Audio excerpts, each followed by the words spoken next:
aqui de novo para conversar com vocês a respeito de porcentagem. Essas aulas 15 e 16 abordam esse tema, porcentagem.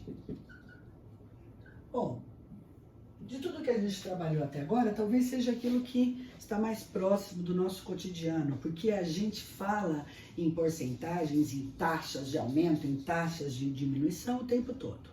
Então, vamos tecnicamente conversar sobre isso para a gente poder, e sim, aplicar nos nossos exercícios. Existe na prova do Enem, se trata sobre porcentagem, ou se fala sobre porcentagem numa gama enorme de exercícios. Mas assim, a ideia é muito simples, porque quando você fala em porcentagem, e normalmente a gente representa por esse símbolo aqui, a gente está falando de uma fração cujo denominador é 100, são partes de 100. Muito bem, não tem sentido eu perguntar o que é maior, 30% ou 40%. Por que não tem sentido fazer essa pergunta? Porque toda porcentagem é aplicada a um valor inicial, a uma quantidade a ser estudada ou estabelecida. Então, sempre que eu falo em P% de um valor qualquer, na real, eu estou me referindo a P% desse valor. Eu sempre aplico a minha porcentagem em cima de um valor inicial. Muito bem. Quando você fala sobre isso, você tem uma ideia sobre esse número que está aqui. E muitas vezes você tem que operar com ele. Então, num outro exemplo, eu vou falar sobre essas operações. Muito bem.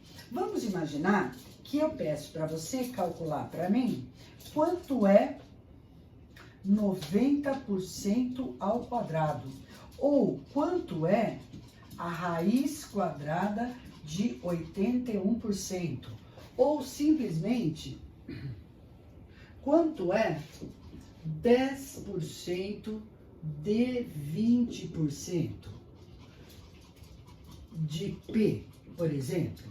Quanto é 20% de 10% de P. Então veja que o que eu tenho aqui são cálculos feitos com esse novo símbolo, que carrega na sua construção um denominador, uma fração cujo denominador é 100.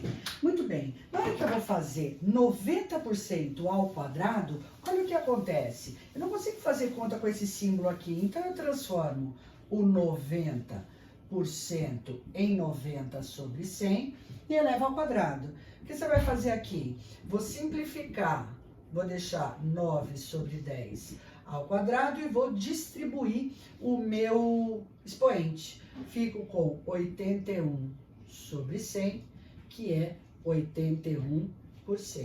Se você tem aquela ideia de elevar ao quadrado para aumentar aqui, não é isso que acontece. Olha a raiz quadrada de 81. Como é que você faz aqui? De novo eu transformo na forma de fração. 81% é 81 sobre 100.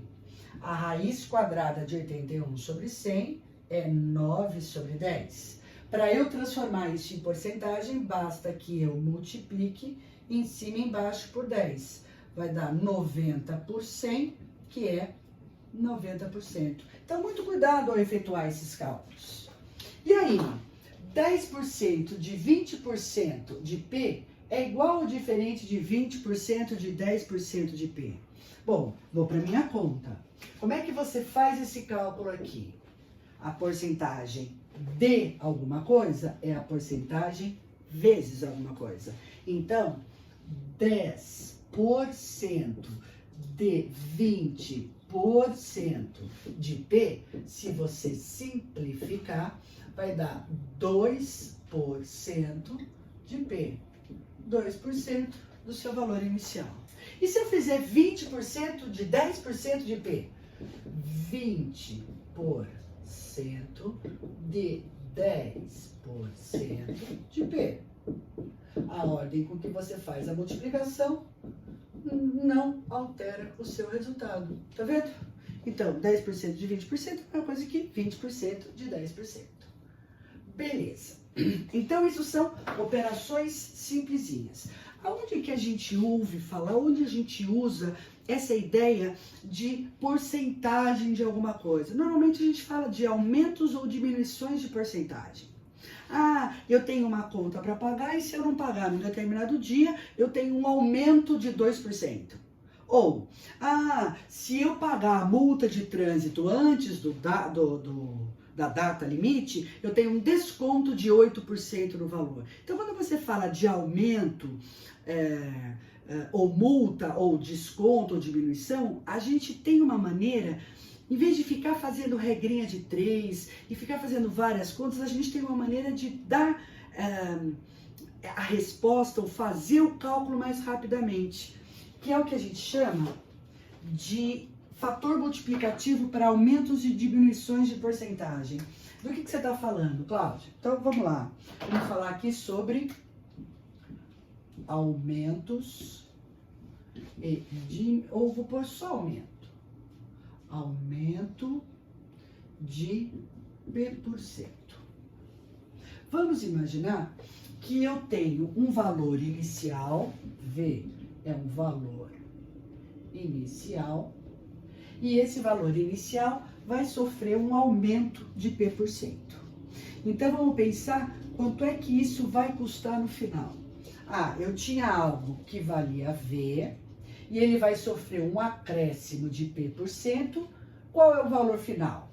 Então, V mais P% do V vai dar o meu valor final, o meu valor com multa. Aí eu tinha uma conta de luz para pagar, não paguei no dia? Tenho um acréscimo, uma multa de uma porcentagem em cima desse valor. Veja que eu tenho uma soma aqui. Então, eu vou colocar esse Vzinho, em evidência. Quando você põe o Vzinho em evidência, o que te sobra? 1 mais a porcentagem. Então, se eu tenho algum valor inicial que vai sofrer um aumento de 2%, por exemplo, eu multiplico esse valor inicial por 1 mais a porcentagem. Eu não preciso fazer esses cálculos intermediários.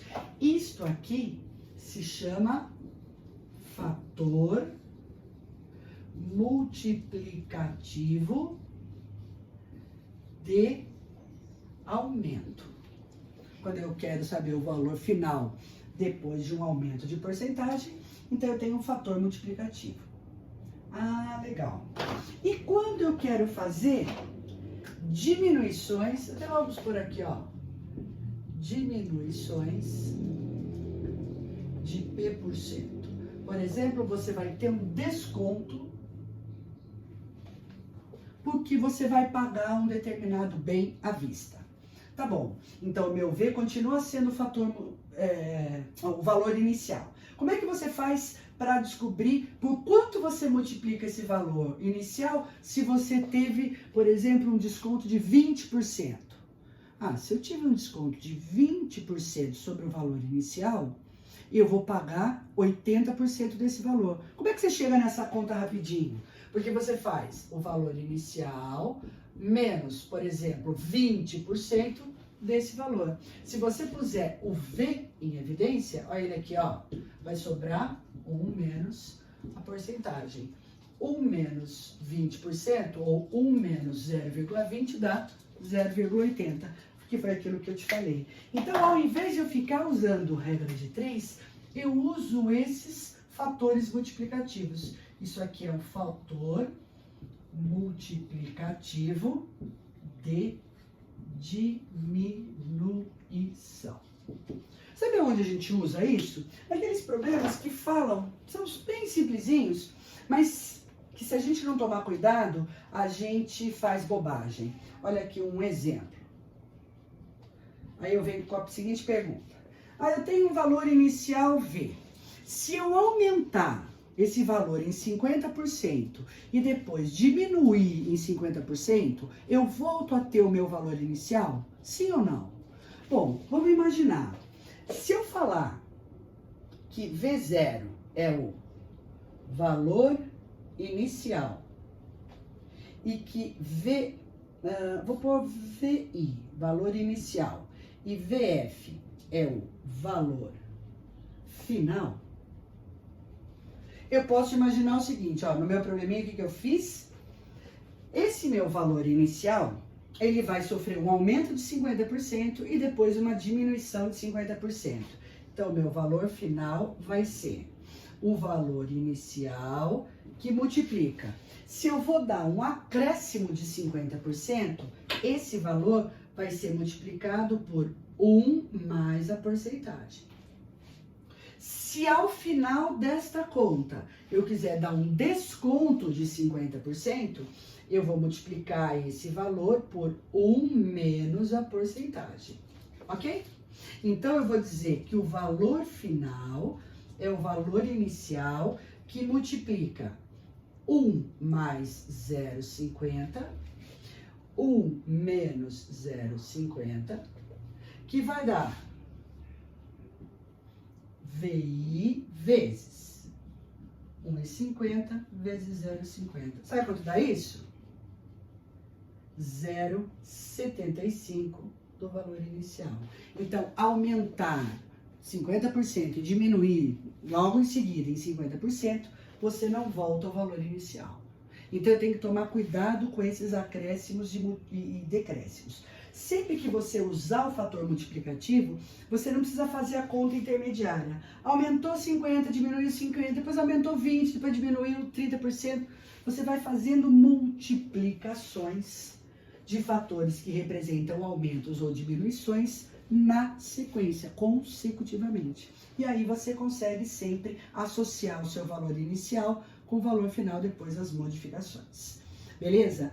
Então, essas são as ideias básicas sobre o emprego das porcentagens. Legal? A gente já volta para batalhar em cima de alguns exercícios que falam sobre esse assunto. Legal? Então, tá aí.